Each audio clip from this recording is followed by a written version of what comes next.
Alright, so what do we need to do next? Let's take a look. We can do this bit here, the spine. So basically it's just a cylinder. So boom, bring it up. And again, do we need 20? I don't think so. So let's go with 16 and something like this. Let's squash it, bring it up. And obviously it needs to come in a bit more. Now it needs to be thinner. So radius, let's bring the radius in.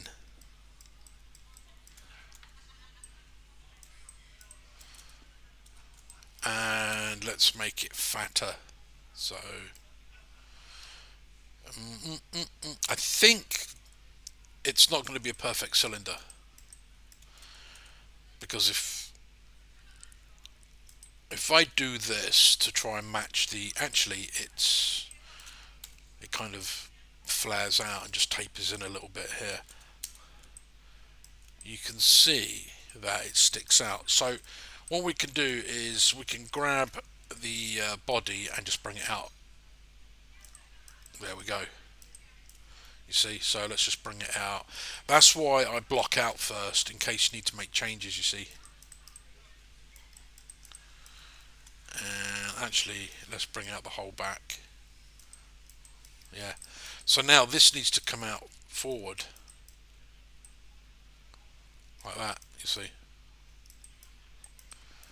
And let's just bring this back a bit more. And there you have it.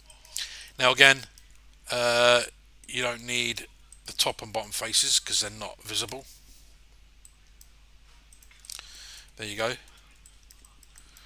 And we can bring these in a bit more like here and bring this down. And so we've got all this kind of like a concertina. And so let's have a look at what we can do. So I'm going to introduce you to a new tool. So I believe Mesh Tools, insert edge loop. Now if you click on it, you just click and drag. And oops, it's multiple. Well, okay, it's I was going to show you that eventually, but it went straight there. So Mesh Tools, let me open the options box, reset.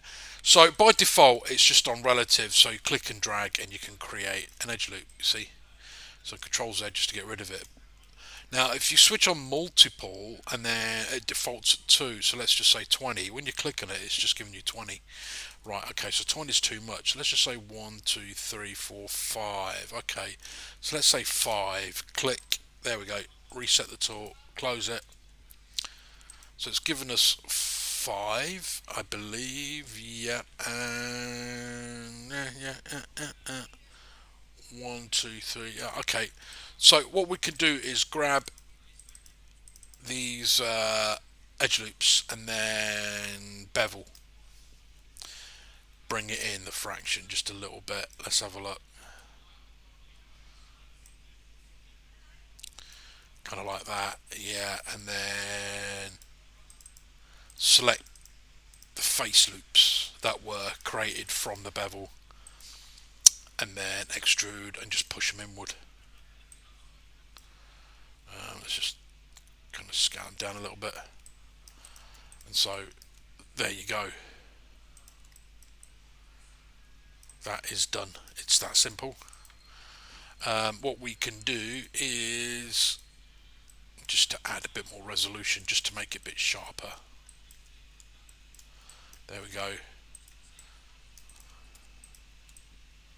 Look at that. That's much better.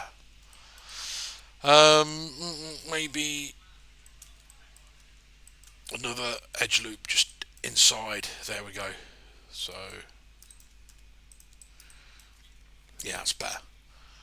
So I'm going to, we've got a lot of history there, so delete history. We can also freeze transformation, center pivot. There's a lot of stuff there, and let's take a look. Uh, uh, uh, uh. Okay, so that's that bit done. That's the spine. We can actually start labelling them. We haven't labelled. I'll show you how to label. If you go here, you just click on it and say spine, and it's labelled. Like this is the body, and this is the left shoulder, and so forth and so forth. Like left arm, Pete ring 1 2, and blah blah blah. Left finger 1, and we could do all of that later. So there you have it. I think this looks fine. We can actually just push this back a bit now because we made this wider. Ooh, look at it going crazy. Make sure you're in world mode, and then it works better. There you go. Let me switch wireframe so I can actually see what's going on. Yeah, that'll do. Right, okay, that's the spine done. And we actually just completely finished it. We didn't just block it out. We actually like finished it totally, which is really cool. So Control S, save your scene. See you next video.